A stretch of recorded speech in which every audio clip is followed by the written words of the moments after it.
द्वितीय दिवस की कथा में प्रवेश करने को जा रहे हैं। अपने अंतःकरण को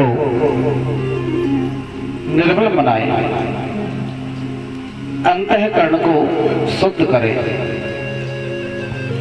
भजन में, कीर्तन में, कथा श्रवण करने में बहुत आनंद आता है, और जब तक अंतःकरण शुद्ध नहीं होगा तब तक गोविंद को आने में संकोच लगेगा। इसलिए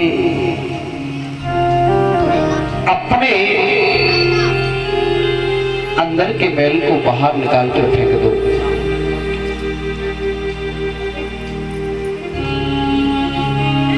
ऐसी दृष्टि बना लें कि हमारे सामने बस राम है, कृष्ण है, और कोई नजर नहीं आता है। इसलिए श्री राधा के चरणों में, गोविंद के चरणों में हर समय मन को लगाए रखोगे तो गोविंद की आप पर पूर्ण कृपा बरसेगी। बोली राधे राधे सरकार की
महाराज कहते हैं सोनकादशी हो,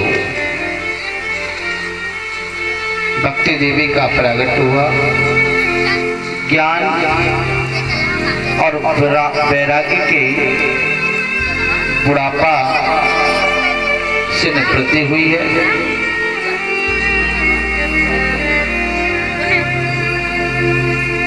सत्यम परम धीमहि,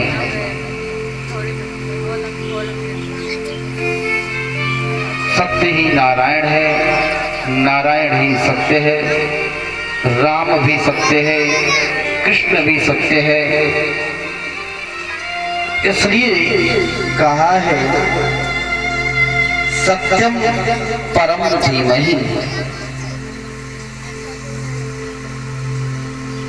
तुलसी बाबा ने भी लिखा है धर्म न दूसर सत्य समान धर्म न दूसर सत्य समान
धर्म न दूसर सत्य समाना आगम निगम पुराण बखाना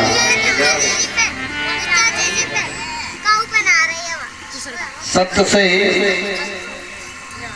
बढ़कर कोई धर्म नहीं होता है। असत्याद परा धर्म हो और असत्य से बढ़कर कोई अधर्म नहीं होता है। इसलिए ज्यादा से ज्यादा संकल्प लें कि हम सत्य बोले, हम कभी झूठ ना बोले, कभी झूठ ना बोले, कभी असत्य ना बोले, हमेशा सच बोलते रहें, सच के रास्ते पर चलते रहें।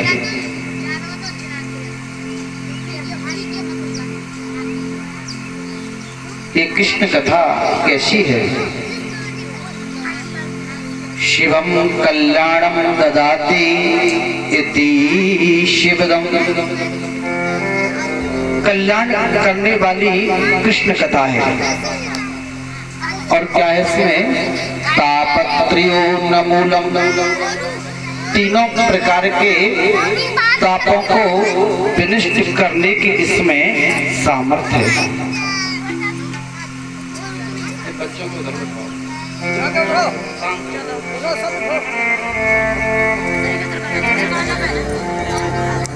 तापत्र्यो न मूलम, तीनों प्रकार के तापों को विनिष्ट करने की सामर्थ्य है। आध्यात्मिकता, आध्यात्मिकता, आध्यात्मिकता। आपको कोई ग्रंथ पढ़ने का समय नहीं है,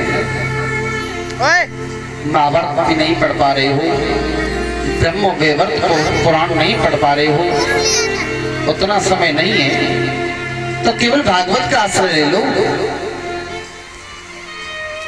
ये तो आप 7 दिन तक नियम से कथा श्रवण कर रहे हो तो आप बहुत बड़े बड़भागी हो। और 7 दिन भी कथा श्रवण नहीं कर पा रहे हो, 6 दिन कर पा रहे हो तो भी आप भाग्यशाली हो। आपके लिए कहीं से निमंत्रण आया है कि हमारे यहाँ कथा हो रही है, आप आओ ना। और जैसे ही कार्ड आपके हाथ में आया और आपके मन में भाव जागा कि कथा हो रही है, मैं चलना चाहिए, तभी आपके हृदय में कन्हैया का प्रागट्य हो जाता है, गोविंद का आगमन हो जाता है। आपने कथा सुनी नहीं, कथा में गए नहीं, केवल मन में धारणा जागी है कि हमें कथा में जाना है, तो गोविंद का प्रागट हो जाता है। ऐसी कथा की महिमा है, ऐसी कथा का चमत्कार होता है। एक प्रश्न आता है, श्रीमद् भागवत का आरंभ कैसे हुआ, भागवत जी का प्रागट्य कैसे हुआ। निगम कल्प तरोर्गलितम फलम सुख मुखात् मृतदयुक्तम पिबत भागवतम रसमालयम मुहुर् ऋषिका भावुका। सज्जनों, निगम वेद है, वेद रूपी जो कलम वृक्ष है ना, उसी कल्प वृक्ष का पका हुआ फल क्या है, श्रीमद् भागवत कथामृत है। ये फल नीचे की तरफ कैसे आया, बोले सुख, सुख माने तोता, तोता के मुख लगने से नीचे की तरफ आया। और तोता जिस फल में मुख लगा देता है ना, वो कभी खट्टा नहीं होता है, वो मीठा हो जाता है। तो तोता के मुख लगने से ये नीचे की तरफ आया। फिर कहने लगे, भैया फल में तो गुठली होती है, छिलका होता है, हम कैसे खाएं उसे।